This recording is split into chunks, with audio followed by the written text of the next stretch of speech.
Realmente la alimentación es, digamos, lo más básico en la vida del ser humano, ¿no? Claro. Y aunque realmente hemos tenido un avance muy importante en la industria agropecuaria a nivel mundial, la ha tenido el gran déficit y el gran problema de esta es el excesivo uso de pesticidas, ¿no? Y productos químicos en la alimentación, hasta tanto nivel que ha generado problemas sanitarios y psicológicos. Digamos que hace 2 décadas, cuando aproximadamente, quizás un poco más, unos 30 años, empezó la Revolución Verde, que era este proceso de la agricultura intensiva, ¿no? Y la agricultura intensiva lo que... Estamos hablando temas científicos en Ciencia para Todos con la periodista María Alejandra Carrasquilla, quien, bueno, no puede estar con nosotros hoy, pero sí está el tema a tratar, algo muy interesante que viene desde el CIEPS, Centro de Investigaciones, que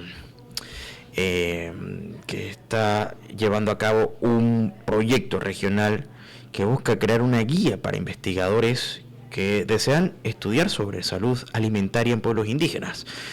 Esto es algo bien interesante y sin duda algo que pudiéramos catalogar como pionero. Está con nosotros John Subinas desde el CIEPS, a quien le damos la bienvenida y gracias por acompañarnos. Buenas tardes. Realmente la alimentación es, digamos, lo más básico en la vida del ser humano, ¿no? Claro.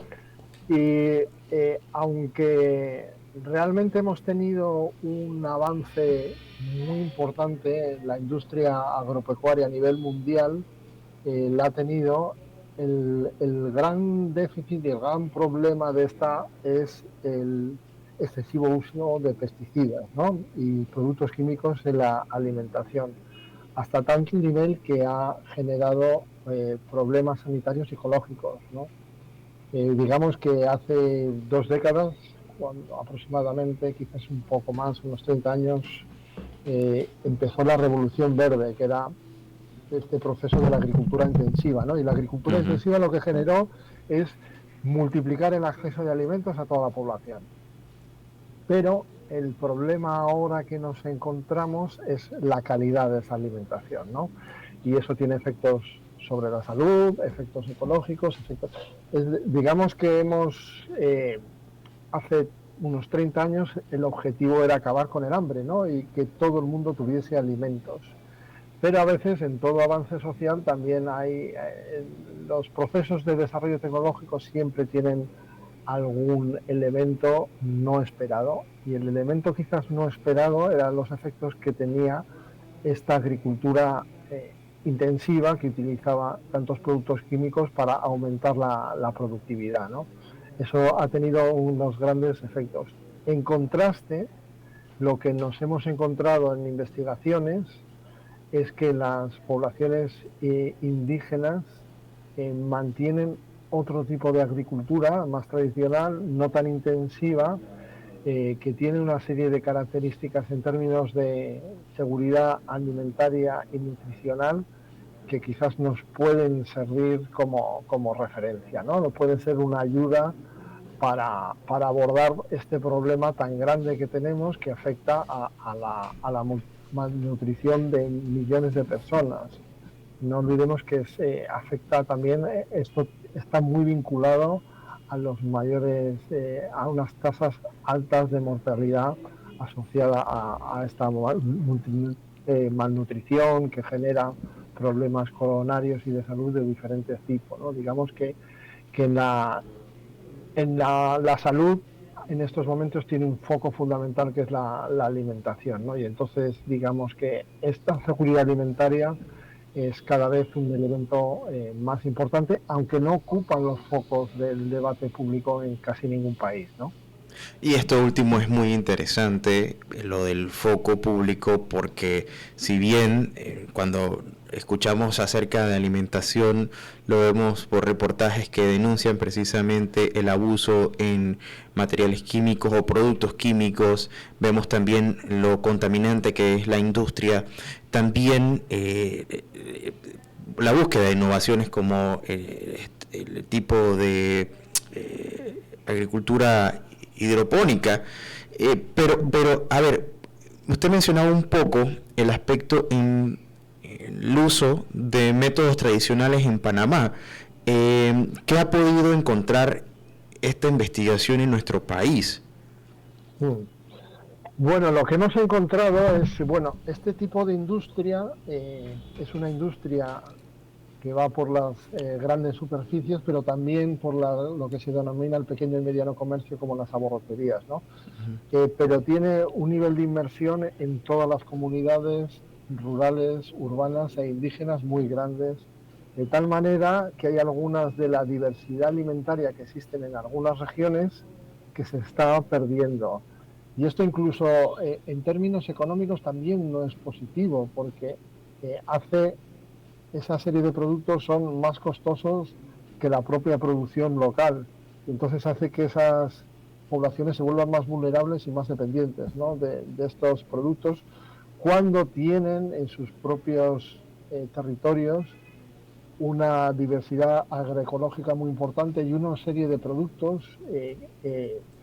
Entonces nosotros hemos rescatado, no, digamos que hemos puesto el foco en algunas iniciativas que se están desarrollando, por ejemplo en la comarca Nove Buglé, que se denominan los bosques son sagrados.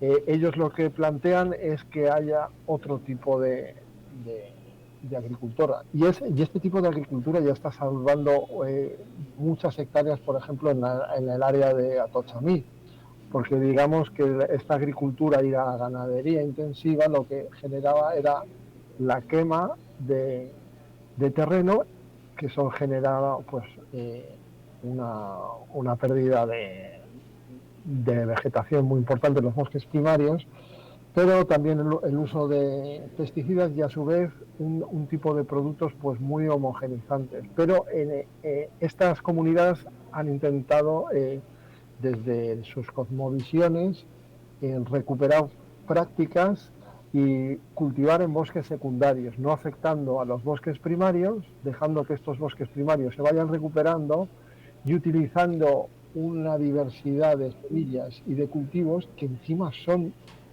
mucho más económicos que los que se venden en las propias abarroterías. Con lo cual, esto redunda en la mayor autonomía de esas poblaciones. ¿En qué sentido? En que no van a depender tanto de las ayudas estatales que provienen del Ministerio Agropecuario, sino claro, ellos ya tienen. ¿Cuáles las dificultades que se encuentran? Pues que este tipo de semillas, a la hora de comercializarlas, pues tienen unas características diferentes que las que se comercializan en las grandes superficies, entonces no tienen tanto nivel de aceptación. Lo que se plantea es desarrollar los mercados locales, es decir, que esto sirva de insumo a los propios territorios y a las propias comunidades, no tanto volcar todo a las superficies, a los mercados y a las abarroterías. Entonces eso es un poco.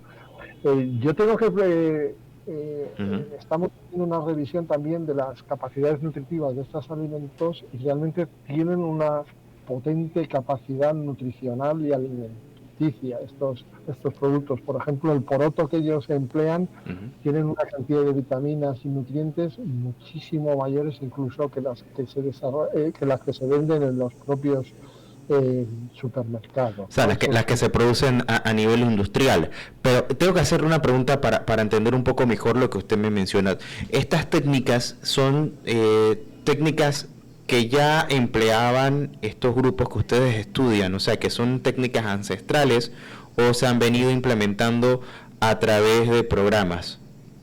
Claro, aquí lo interesante es que han sido las propias comunidades quienes han generado estas iniciativas. O sea, no son programas externos, lo que posibilita que tengan más continuidad. Claro. Es decir, son muy recurrentes este tipo de prácticas, que viene un gran organismo con mucha plata, muchos recursos, hace un proyecto maravilloso, pero luego las propias comunidades no pueden sostener eso. Termina el proyecto, termina el producto, termina la intervención, ¿no?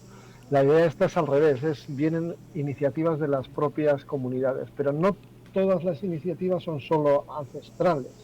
También están incorporando elementos de las culturas externas a la comunidad, a las comunidades, incluso de la técnica y la ciencia moderna. Entonces, Digamos que hay una parte que es recuperación de semillas que ya existían, pero este tipo de cultivos en bosques secundarios no estaba, de la forma que lo hacían, no era la forma exclusivamente tradicional. Están incluyendo innovaciones.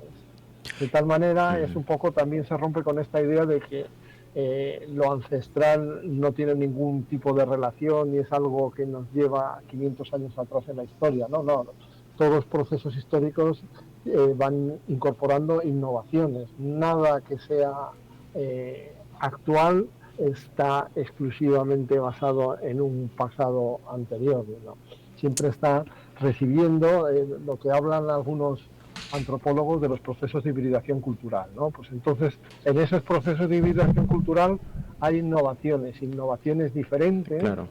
que no son de una tecnología avanzada, pero sí están la forma del manejo de las semillas, dónde las dejan, la mezcla de cultivos, la mezcla de semillas, las mezclas de semillas criollas con semillas tradicionales. Ahí hay una serie de mezclas que también incurren en innovaciones, no innovaciones como las pensamos en general, que suelen ser están atribuidas a los avances tecnológicos, sino son otro tipo de innovaciones, pero que surgen de las comunidades. ¿Cuál es la virtud de esto? Que no solo es más sostenible ecológicamente, sino también es más sustentable en términos económicos, porque una vez que se van implementando, las comunidades pueden ir replicando. Y la idea es que este tipo de procesos que a veces son un poco aislados, digamos que se desarrollan en una comunidad y se quedan ahí, vayan encontrándose con otras comunidades, ¿no? Y vayan Claro. existiendo este tipo de diálogo de saberes. Es, que muchas veces también pensamos que el diálogo de saberes es exclusivamente entre lo ancestral y la ciencia, ¿no? También tiene que ver entre ese multinivel, ¿no? Dentro de incluso de las propias comunidades. Entonces, fomentar y facilitar este tipo de encuentros para replicar iniciativas que son sostenibles y sustentables para las comunidades y tienen como efecto una mejora en la seguridad alimentaria, quizás también no solo en la seguridad, en la soberanía y en la autonomía, porque ya digamos uno de los problemas es a veces eh, las políticas cuando son exclusivamente asistencialistas Ujú. crean el problema de que el beneficiario de esas políticas es absolutamente pasivo. No Justo hay como que mencionaba fomentar. hace un momento, ¿no? De cuando llegan las instituciones u organismos que presentan y elaboran proyectos y programas y al final pues termina el proyecto, también terminan los beneficios del programa porque no se ve muchas veces esa continuidad, no dado el caso de que sean las mismas comunidades quienes se encarguen de crear, elaborar, adelantar, implementar dichos proyectos. Y tomando en cuenta, bueno, me llama la atención también de lo que usted mencionaba de la evolución en la agricultura o en este amplio espectro de lo que involucra el ámbito alimentario. Ya fue en Mesoamérica hace 9.000 años cuando se logra domesticar el maíz, o sea que hay vasta experiencia en cuanto a tecnología alimentaria, si a eso nos referimos. Pero tengo que preguntarle, ¿este proyecto cuánto tiempo lleva investigando el tema alimentario en pueblos indígenas en Panamá? Bueno, este proyecto se está desarrollando en tres países, Panamá, Guatemala y Costa Rica, y hace mención a 5 grupos indígenas mesoamericanos, los Nove, los Buglés, los Cabecas, los Bribri y los Maya Quiché. Este proyecto va a tener una duración de 22 meses en la primera fase, que termina en agosto, pero Ujú. estamos preparando una renovación para continuar en otra fase ulterior, en otra segunda fase. Digamos que la idea Ujú. es también la sostenibilidad de este proyecto, que no se convierta también en una intervención aislada que aparece y desaparece, ¿no? La idea es que tenga una cierta continuidad y en la medida de lo posible fortalezca o ayude a fortalecer y a facilitar estas capacidades, estos saberes que existen en las comunidades. Y hay un elemento también que es crucial a nivel política pública, ¿no? Este proyecto intenta romper con esta imagen muy generalizada de las comunidades indígenas como sujetos del déficit. ¿Qué me refiero con lo de sujetos del déficit? Me refiero a la idea de cuando tratamos a un sujeto solo en función de lo que no tiene, nunca de lo que tiene. Entonces, claro, las intervenciones de política casi es como si estuviésemos atendiendo a un sujeto que está permanentemente en la UCI y todas las acciones son paliativas. Entonces sí, vamos dando pequeñas soluciones, pero no conseguimos que el sujeto sea agente de su desarrollo, ni conseguimos potenciar las capacidades que existen en las propias comunidades. Y eso es lo que nos encontramos muchas veces a la hora de orientar las estrategias y las políticas de las comunidades indígenas. Claro que tienen muchos déficits, pero también tienen capacidades, también tienen aportes. Sí. Se hablaba de la cea maíz, ¿no? Del maíz, que pues eso lo domesticaron los pueblos indígenas, pero también podríamos señalar cómo la farmacopea occidental está basada en la botánica indígena en una gran medida. Es decir, los aportes de los pueblos indígenas, tanto en términos de alimentación como de salud, en la historia, son muy importantes. Lo que pasa que, bueno, se ha puesto quizás un foco excesivo en los problemas sociales de exclusión, vulnerabilidad y marginalidad, sin tener en cuenta estas dimensiones que a veces escapan a nuestros esquemas de percepción y los reducimos a un sujeto exclusivamente pasivo y pendiente de la ayuda externa cuando tienen riquezas y elementos y potencialidades en las propias sociedades y comunidades. No, y totalmente de acuerdo. Yo recuerdo estando más niño habían fuertes campañas con respecto a la recolección de alimentos para llevar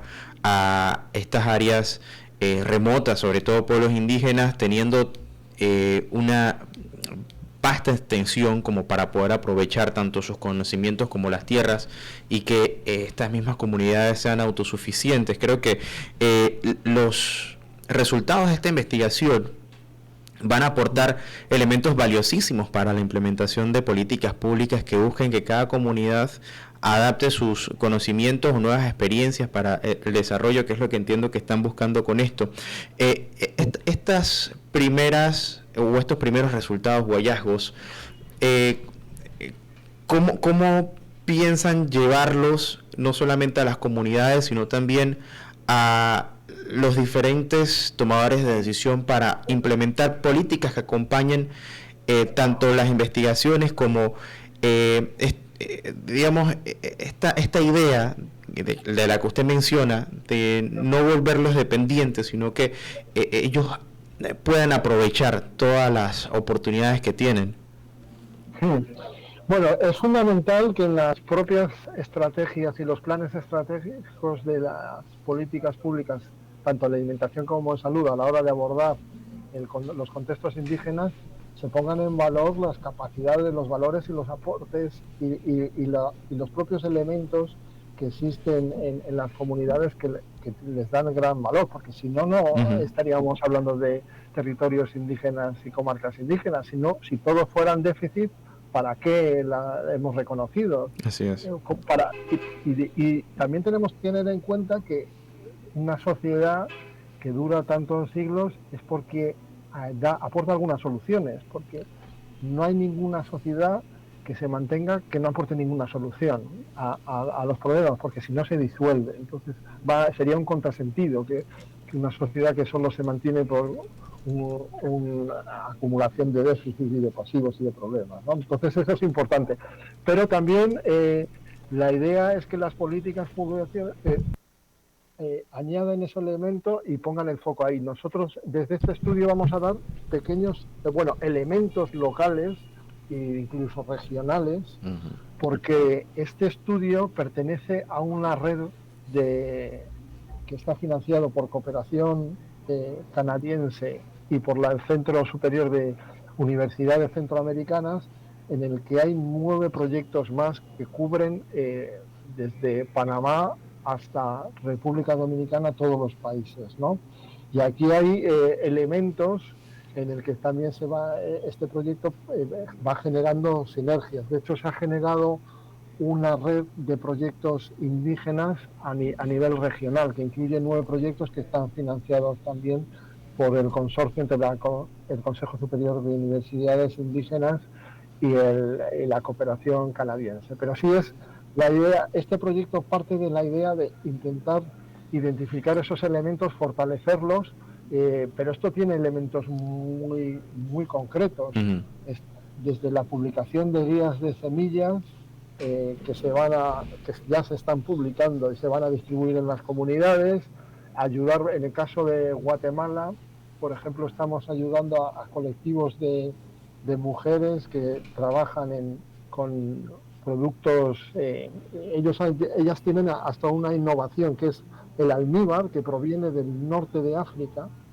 Lo están utilizando con semillas y productos ancestrales, como es la chía, el amaranto, etcétera, Uh-huh. el bledo, y lo están mezclando esas dos prácticas y sin utilizar ningún tipo de pesticidas, y lo que quieren es acceder a las grandes superficies. Pues nosotros lo estamos ayudando con el proceso de certificación de esos productos sanitarios.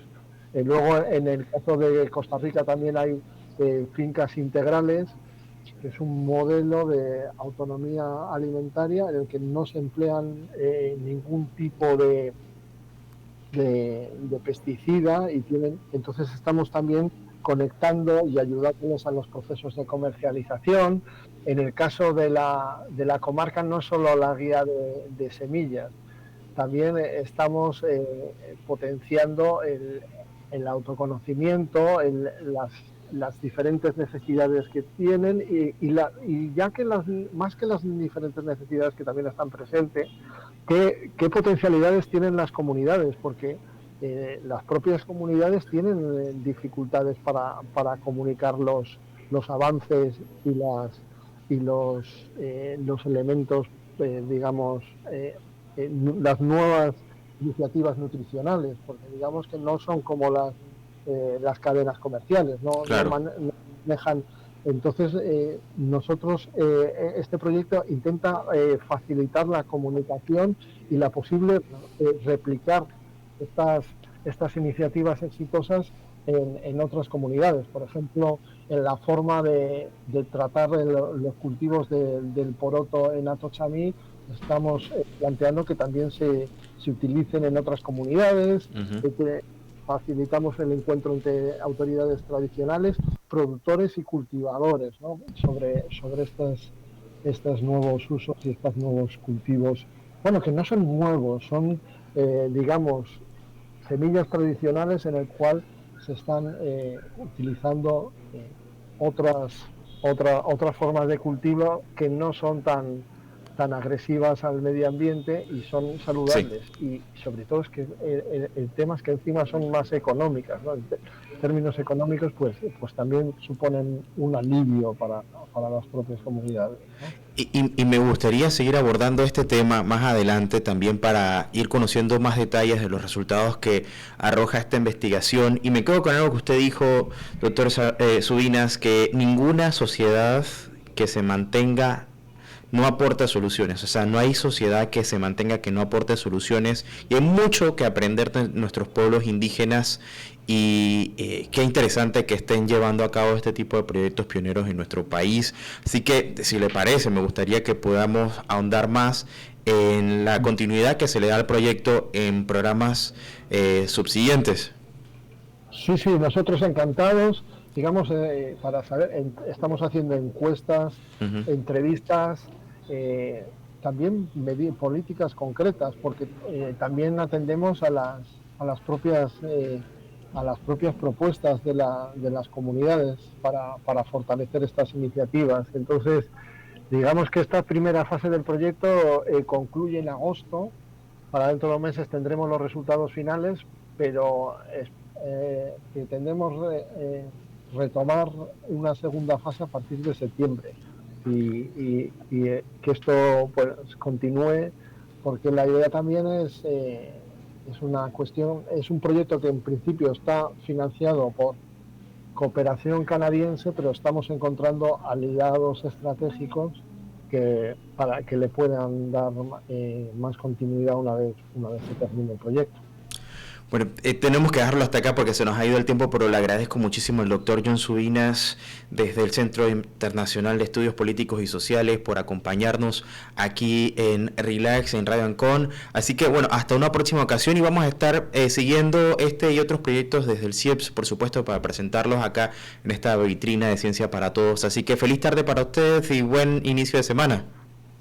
Igualmente, un saludo a todos y a todas. Bueno, avanzamos con más porque pronto se va a estar desarrollando en nuestro país no una, sino varias de las ferias más importantes en cuanto a materia comercial se refiere, organizada por la Cámara de Comercio, Industrias y Agricultura de Panamá. Vamos a hablar acerca de este tema. La directora de Mercado de Comunicaciones de la Cámara de Comercio de Panamá, María Eugenia Grimalda, nos acompaña para traernos los detalles de lo que será, pues, varias de estas fiestas que ya estamos tan acostumbrados cada año a recibir para estas fechas en nuestro país. Buenas tardes. Hola, buenas tardes, Magdiel, buenas tardes a todos los radioescuchas de Radio Ancon. Efectivamente, se acercan nuestras tradicionales ferias, pero esta vez vienen acompañadas de dos nuevas ferias, Magdiel y amigos radioescuchas. 5 ferias de la Cámara de Comercio del 25 al 27 de marzo en el Panama Convention Center. Como es tradicional, Expo Comer, con más de 40 años de estarse celebrando. Expo Logística Panamá, una feria dedicada a ese hub logístico que hemos desarrollado en los últimos 3 lustros en nuestro país.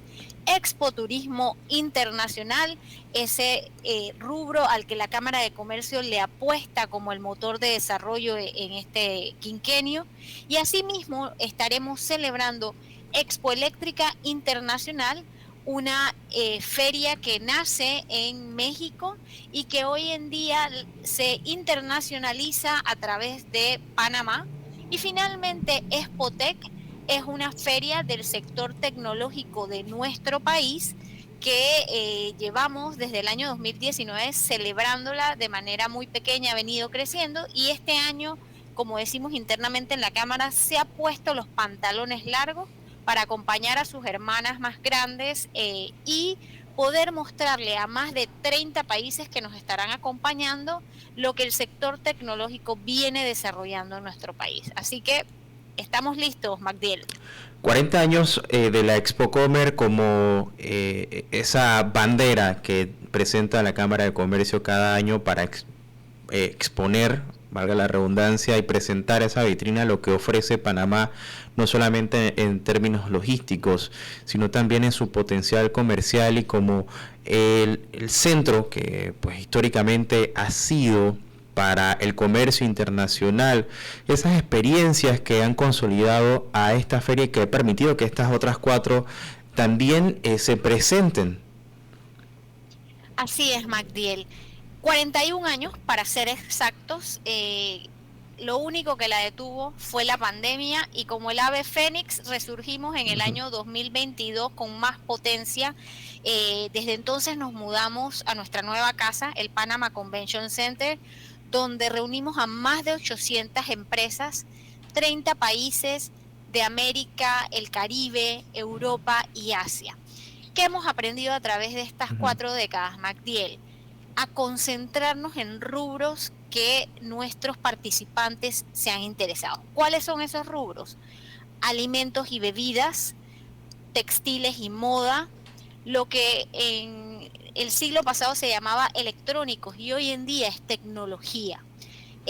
Y acompañado también de ciertos rubros de salud que han venido incursionando. Pero nos enfocamos en esto para hacer lo que Panamá siempre ha sido, ese punto de encuentro donde, como mencionaba, 30 nacionalidades, 30 regiones del mundo vienen y se encuentran en nuestro país para hacer ese intercambio comercial.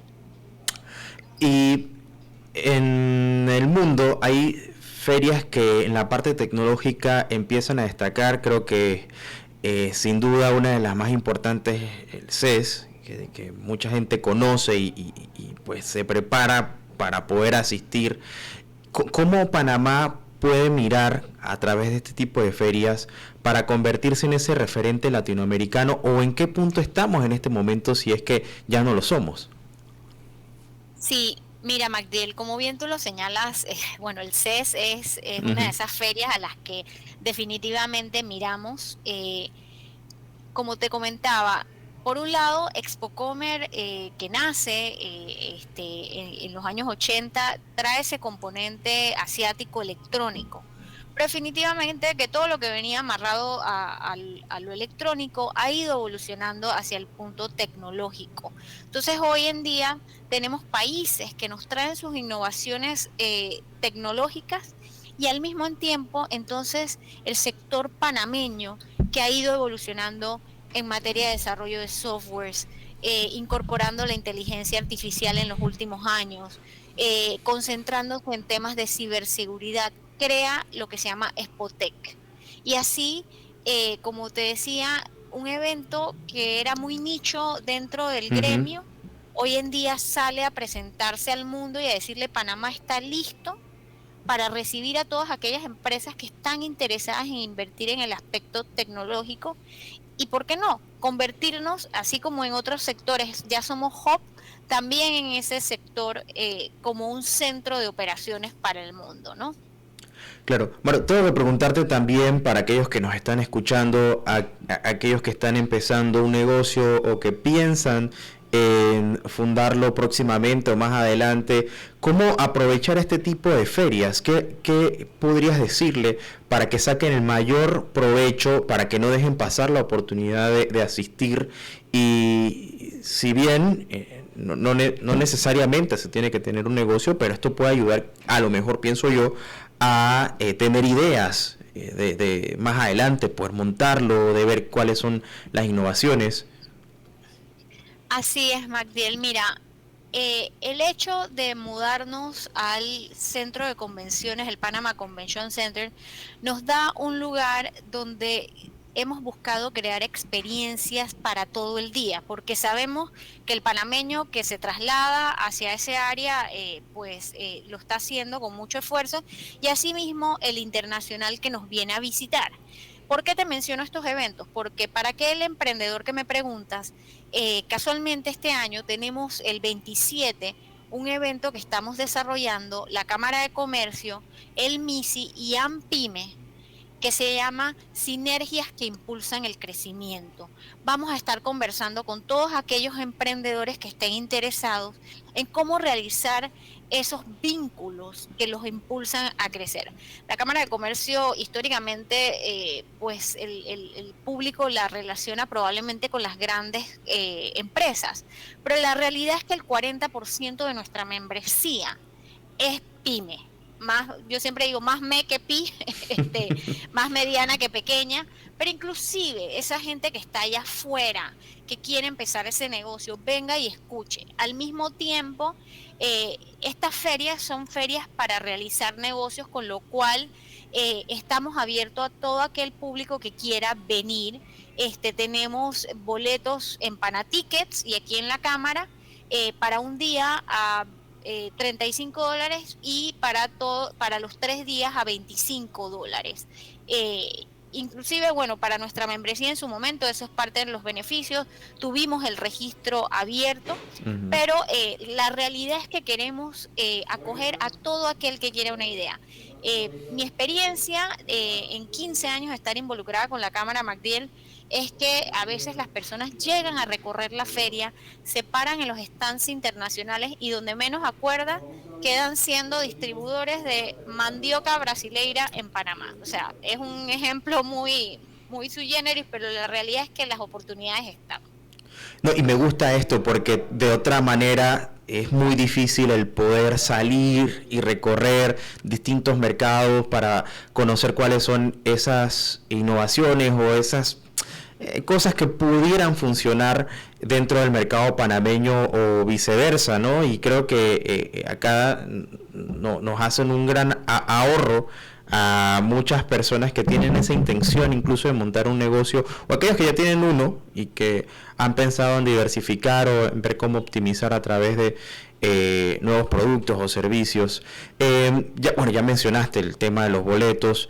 Recordar solamente el aspecto, las fechas, los horarios, donde podemos conseguir más información y ¿por qué no? No sé si para este año, además de estas 2 ferias que se suman, hay otras innovaciones que valgan la pena resaltar. Sí, claro que sí. Todos están invitados del 25 al 27 de marzo en el Panama Convention Center, desde las 9 de la mañana hasta las 8 de la noche, además de las 5 ferias que estamos presentando con todos estos países que nos estarán visitando.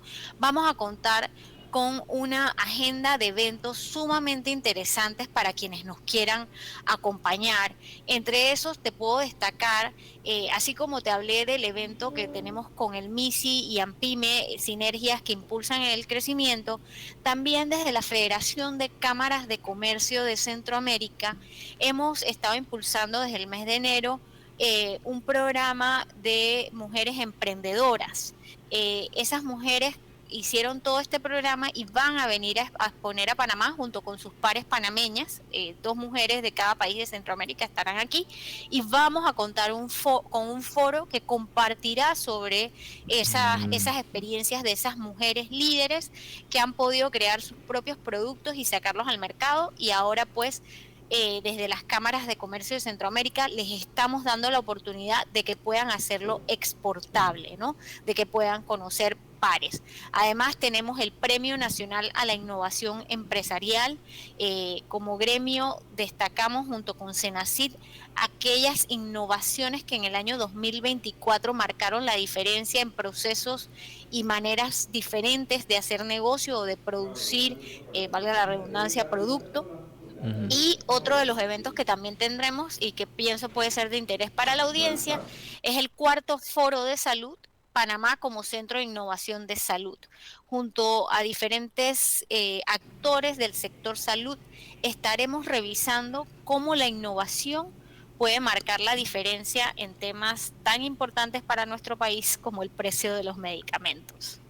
Bueno, una feria bastante completa, no una, son 5 ferias que sin duda se convierten en el evento comercial del año. Gracias a María Grimaldo por acompañarnos siempre aquí desde la Cámara de Comercio. Esperamos nosotros también como Emporio estar allí, como lo hemos hecho en años anteriores, compartiendo con la audiencia todos los pormenores de lo que ocurre en estas ferias que presenta la Cámara de Comercio, Industrias y Agricultura de Panamá. Así que, bueno, esperemos que nos veamos allá algunos de los días de feria.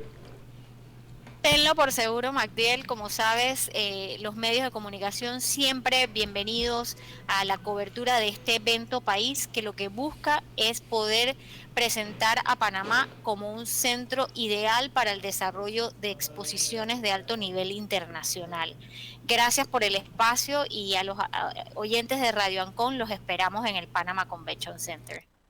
Bueno, María Eugenia Grimaldo, directora de Mercado y Comunicaciones de la Cámara de Comercio, gracias por acompañarnos. Ya lo sabe, las 5 ferias que se aproximan: Expo Comer, Expo Logística, Expo Turismo, Expo Eléctrica y Expo Tech aquí en Panamá. Nosotros nos vamos con más buena música internacional y regresamos con la última parte en breve de Relax aquí por Radio Ancon.